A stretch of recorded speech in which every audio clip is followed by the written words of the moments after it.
अस्सलाम वालेकुम। Welcome back to our YouTube channel diary of hope, जहां हम बात करेंगे कि आप कम टाइम में किस तरह ज़्यादा टास्क कंप्लीट कर सकते हैं। How to achieve more in less time. अगर आप भी सोचते हैं कि 24 घंटे काफ़ी नहीं है, काम पूरा नहीं होता, तो ये वीडियो आपके लिए है। आज हम बात करेंगे कुछ ऐसे स्मार्ट स्ट्रेटजीज़ की जो आपको ज़्यादा चीज़ें अचीव करने में आपकी मदद करेंगी, वो भी कम टाइम में। तो हम स्टार्ट करते हैं। सबसे पहले प्रायोरिटाइज़ एंड प्लान। सबसे पहला स्टेप अपनी प्रायोरिटीज़ को समझना है। अपनी प्रायोरिटीज़ की लिस्ट बनाएं। आप ये लिस्ट अपनी कॉग्निटिव मैप में बना सकते हैं, आप लिख सकते हैं, किसी पेज पर लिख के रख सकते हैं आप अपने पास कि आपकी प्रायोरिटीज़ में क्या चीज़ें हैं। उसके अलावा आप टू डू लिस्ट बनाएं। सुबह उठते ही या रात को सोते वक्त नेक्स्ट डे आपने जो भी टास्क कंप्लीट करने हैं वो आपके वर्क प्लेस से रिलेटेड हैं, आपके घर से रिलेटेड हैं, प्रोफेशनल लाइफ से रिलेटेड हैं या पर्सनल लाइफ से रिलेटेड हैं। आपके जितने भी काम हैं जो आपने करने हैं या जो आप करना चाहते हैं, उनकी एक लिस्ट बनाएं। सबसे पहले प्रायोरिटीज़ में देखें आपकी क्या क्या चीज़ें हैं। अपनी प्रायोरिटीज़ को मद्देनज़र रखते हुए आप अपनी टू डू लिस्ट बनाएं और उस लिस्ट के बाद आप टाइम ब्लॉकिंग करें। टाइम ब्लॉकिंग मैं स्टूडेंट लाइफ में मैं टाइम ब्लॉकिंग करती थी। अगर मैं अपनी मिसाल दूँ तो मेरी टाइम ब्लॉकिंग इस तरह से होती थी कि मैं जो मैंने चैप्टर याद करने होते थे ड्यूरिंग एग्ज़ाम, तो मैं उन चैप्टर्स को लिख लेती थी। मेरा ये कंसेप्ट जो क्लास में समझ आते थे वही आते थे, उसके अलावा मैं वर्ड टू वर्ड ही लर्न करती थी। तो मेरा टाइम ये होता था कि मैंने 10 मिनट में एक पेज रेडी करना है या 2 मिनट में एक डेफिनेशन रेडी करनी है। तो टाइम ब्लॉकिंग इस तरह से आप कर सकते हैं। मैं तो ऐसे ही करती थी कि 10 मिनट में मैंने एक पेज याद करना है, तो मेरा ये टाइम फ़िक्स होता था कि 60 मिनट में मेरे 6 पेज रेडी हो जाएंगे। तो वो एक यूनिट होता था। मेरे लिए ये बहुत हेल्पफुल होती थी। आप इस तरह से कर सकते हैं कि 9 से 11 आप एक काम कर लें। आपको पता है आपके काम किस तरह के हैं, आप उन्हें पार्टीशन में डिवाइड कर लें। आप स्टेप बाय स्टेप उनका कर लें, छोटे छोटे पार्टीशन में कर लें। लाइक आप आधा घंटा एक काम कर लें, उसके बाद आप अपना नेक्स्ट काम जो है वो टास्क कंप्लीट करने की कोशिश करें। या आप 9 से 11 आप काम करें और उसके बाद 11 से 12 रेस्ट के लिए रखें। आप जितना क्लियरली आप अपना दिन प्लान करेंगे उतना ही टाइम आपका बच जाएगा, रैदर दैन इसके आपकी प्लानिंग कुछ भी ना हो और आप नेक्स्ट डे 2-3 घंटे यही सोचने में लगा दें कि आपको सबसे पहले करना क्या है। नेक्स्ट है अवॉइड मल्टीटास्किंग। मल्टीटास्किंग एक टाइम में बहुत ज़्यादा आप काम स्टार्ट करके बैठ जाएं और फिर आपको समझ ना आए कि कंप्लीट कौन सा करें। मेरे साथ तो यही होता है, मैं बहुत ज़्यादा काम एक साथ नहीं कर सकती और बहुत ये कि है कि विदाउट प्लानिंग के मैं नहीं कर सकती। लाइक अगर मुझे कोई काम मिला है तो उसके लिए मैं डिवीज़न करूँगी अपने कामों की कि पहले मुझे कौन सा काम करना है, और यूजुअली मैं पहले वही लेती हूँ जो बहुत ज़्यादा मुश्किल होता है। क्योंकि जब हम स्टार्ट में इजी ले लेते हैं तो फिर हम उस इजी पे बहुत ज़्यादा टाइम वेस्ट कर देते हैं उसे बहुत अच्छा बनाने के चक्कर में, और फिर हमारे पास टाइम बहुत कम बचता है और जो मुश्किल टास्क होता है वो कम टाइम में मुझसे तो बिल्कुल भी नहीं होता है। तो मे भी कुछ लोग बहुत टैलेंटेड हों, वो कर लेते हों। इसी तरह मल्टीटास्किंग में आपने इन चीज़ों से अवॉइड करना है। आपने अपने काम की पार्टीशन करनी है। जो ज़्यादा मुश्किल काम हो आप उन्हें सबसे पहले कर लें और जो आसान हो आप उन्हें थोड़ा पेंडिंग पे छोड़ दें। लाइक टफ़ टास्क कंप्लीट करने के बाद आप फिर दूसरी चीज़ों पे आ जाएं। ये आप इस तरह भी कर सकते हैं। अगर आप स्टूडेंट हैं और आपने पेपर अटैम्प्ट करना है तो फ़र्स्ट ऑफ़ ऑल आपको लॉन्ग क्वेश्चन अटैम्प्ट करने चाहिए। अगर आप शॉर्ट क्वेश्चन स्टार्ट करते हैं तो फिर ये होता है कि आप उन्हीं शॉर्ट क्वेश्चन को बहुत ब्रीफ और बड़ा अच्छे से बताने के चक्कर में और अपने पेपर की डेकोरेशन प्रेजेंटेशन बहुत आउट क्लास करने के चक्कर में टाइम बहुत ज़्यादा वेस्ट हो जाता है। और जब आपको लॉन्ग क्वेश्चंस में एक अच्छी प्रेजेंटेशन पेश करनी होती है, प्रेजेंट करनी होती है, तो वहाँ पे गड़बड़ हो जाती है और हम नहीं कर पाते हैं। मोस्ट ऑफ़ द टाइम हम थक जाते हैं। इसी तरह ये डेली रूटीन में भी है। मल्टीटास्किंग होने से अवॉइड करें। आप अपने काम को डिवाइड कर लें। अकॉर्डिंग टू रिसर्च अगर मल्टीटास्किंग होकर आप काम करते हैं तो ये आपकी प्रोडक्टिविटी में 40% तक कमी शो करता है। लाइक आपकी प्रोडक्टिविटी 40% रिड्यूस होती है।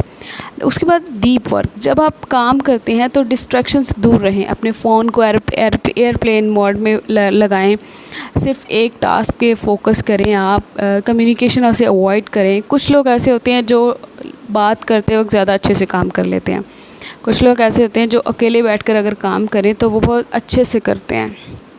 तो so it's depend on your nature. And the next one is use technology for efficiency.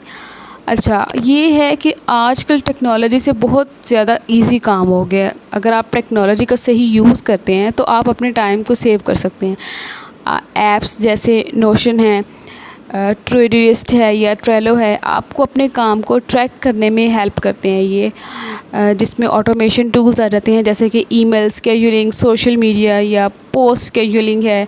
ये इन ऐप्स को यूज़ करके आप अपने मैनुअल को कम काम और ज़्यादा इजीली आप कम टाइम में ज़्यादा इजीली वर्क कर सकते हैं, अगर आपका सोशल मीडिया से रिलेटेड कोई भी काम है। उसके अलावा कोई ऐसी चीज़ें हैं जो आपको समझ में नहीं आती हैं, आप सोशल मीडिया के थ्रू उन चीज़ों को समझ सकते हैं और इजीली कर सकते हैं। उसके अलावा अगर मैं इसकी यूज़ टेक्नोलॉजी की अगर मैं अपनी लाइफ से एग्जांपल दूँ तो आई नो, मुझे आज भी याद है जब मेरे एमफिल के थीसिस थे और हमारे लिए ये बहुत मुश्किल था। सबको सुपरवाइज़र जिस तरह से गाइड करते हैं वो ऑल नो, तो हमारे लिए बड़ा मुश्किल था कि उन्होंने जस्ट वर्बली बताना था ऐसे कर लो ऐसे। अब हम एक बंदे को बता दें कि गाड़ी का ये स्टीयरिंग है, ये की है, इस तरह से इसको स्टार्ट कर लो, तो वो स्टार्ट नहीं होगी जब तक आप उस बंदे को साथ बिठा के स्टार्ट करके उसे उसका कम्प्लीटली प्रोसेस स्टार्ट करके या उसे ड्राइव करके नहीं बताएंगे तो किसी को भी गाड़ी चलानी नहीं आएगी, बाइक चलानी नहीं आएगी। तो इसी तरह आप किसी भी काम के लिए किसी को बता दें तो वो नहीं होता जब तक आप प्रैक्टिकली उन्हें करके ना दिखाएं, जबकि एमफिल में सिर्फ बताया ही जाता है। तो मैंने अपना तमाम थीसिस जो है वो जितनी मुझे गाइडलाइन चाहिए थी वो मैंने सोशल मीडिया से ली थी। तो हम हर तरह की गाइडलाइन, जो भी चीज़ें हम समझना चाहें हम समझ सकते हैं, हमें सिर्फ अपने ब्रेन को ये चीज़ बतानी होती है कि हम कर सकते हैं। उसके अलावा नेक्स्ट है लर्न टू से नो। अच्छा, जब आपके पास ये मोस्टली वर्क प्लेस पे होता है कि एक बंदा ऑलरेडी बहुत उसके ऊपर बर्डन है और उसे कोई भी काम कह दें आप तो वो कहता है हाँ ठीक है मैं कर लूँगा, उससे नहीं होता। इसी तरह आप लोगों में बहुत से लोग ऐसे होंगे जिन्हें जो कहते हैं कि मुझसे इनकार नहीं होता। देखिए, इनकार करना सम टाइम हमें नो कहना चाहिए। हाँ, हमारी लाइफ में कुछ लोग ऐसे होते हैं हम जिनको नो नहीं कह सकते हैं, और मुझे ऐसा लगता है वो 1 या 2 लोग ही होते हैं, 10 लोग नहीं होते। 10 लोगों को आप अगर ना नहीं कहेंगे, हाँ जी करते रहेंगे तो फिर आपने तो अपने काम कर लिए। हर चीज़ के लिए हाँ कहना ज़रूरी नहीं होता। समझे कि आपके लिए क्या इम्पोर्टेंट है और उनमें कौन सी चीज़ के लिए नो कहना आपको डिस्ट्रैक्ट कर रहा है। लाइक कोई ऐसा काम जो आप कर सकते हैं अपने टास्क को कंप्लीट करते हुए तो वेल एंड गुड करें। अगर सामने वाला कोई भी ऐसा काम जो आपके काम में या आपके टास्क में डिस्ट्रैक्शन पैदा कर रहा है तो उसे इनकार कर दें। जैसे मीटिंग्स, फ़ोन कॉल्स या एक्स्ट्रा कमिटमेंट जो आपको अपने गोल से दूर ले जा रही हैं। उसके बाद है टेक ब्रेक एंड बेस्ट और टेक रेस्ट। ज़्यादा प्रोडक्टिव बनने का एक और राज है कि आप ब्रेक लें। जब कोई भी काम आपसे नहीं हो रहा या आपने एक काम को 5 to 6 टाइम प्रैक्टिस कर ली है या उसे ट्राई कर लिया है और फिर भी आपको वो प्रॉब्लम हो रही है, उसको सॉल्यूशन नहीं मिल रहा, then you have to take a break. आप ब्रेक लें, या तो वो काम अगले दिन स्टार्ट कर लें फ्रेश माइंड से या आधे घंटे 1 घंटे बाद स्टार्ट करें। इतना भी टाइम आपके पास नहीं है तो एटलीस्ट 15 मिनट्स ज़रूर ब्रेक लें और उसके बाद से आप अपने काम को स्टार्ट करें। उसके बाद आ जाता है डेलीगेट। हर चीज़ आपको ख़ुद से नहीं करनी होती। अगर आपको लगता है कि कुछ टास्क जो हैं वो किसी और को देने से हो सकते हैं या आप कोई काम ऐसा है जो आप किसी को देंगे तो वो कर लेगा, तो आप किसी दूसरे को वो टास्क असाइन कर दें अपने सुपरविज़न में और आप अपने टास्क को करते रहें। नेक्स्ट है कंटिन्यूअस लर्निंग। अगर आप अपने काम में एक्सपर्ट बनना चाहते हैं तो नेचुरली आपको वो काम तेज़ करना होगा और आपको उसकी प्रैक्टिस करनी होगी, क्योंकि आप जब तक प्रैक्टिस नहीं करते हैं हम तब तक सीखते नहीं हैं।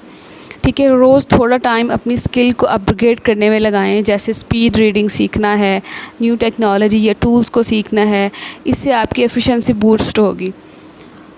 जो चीज़ें आप लर्न करना चाहते हैं या जो आपकी स्किल्स हैं उनको लर्न करने के लिए उनमें कंसिस्टेंसी या स्पीड अप होने में अपनी स्किल्स को मज़ीद इन्हेंस करने के लिए आपको इसकी प्रैक्टिस डेली करना होगी। 10 to 15 मिनट्स या 1 घंटा, जितना भी आपकी अवेलेबिलिटी है आपके टाइम की।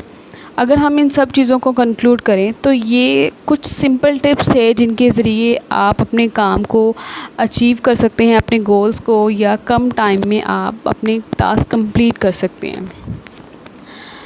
सबसे पहले ये लास्ट ऑफ ऑल मैं ये कहूँगी कि बहुत से लोग ऐसे होते हैं जो सिर्फ़ यही सोचते रहते हैं कि इतने ज़्यादा काम है मैं कैसे करूँगा, और यही सोचने में उनके पास जो थोड़ा सा टाइम होता है वो भी ख़त्म हो जाता है। तो कुछ ना होने से होना बेहतर है। अगर आपको 10 टास्क असाइन हुए हैं या आपने ख़ुद को ये असाइन किए हैं 10 टास्क नेक्स्ट डे के लिए, तो 10 ना सही at least you have to complete 5 और 6 टास्क। और आई थिंक हर इंसान की इतनी कैपेबिलिटी होती है कि वो 5 से 6 टास्क एक दिन में कर ले। 24 घंटे काफ़ी होते हैं कोई भी टास्क कंप्लीट करने के लिए। अपना ख्याल रखिएगा, ख़ुद को पहचानें, आसानियाँ तकसीम करें। Thank you so much.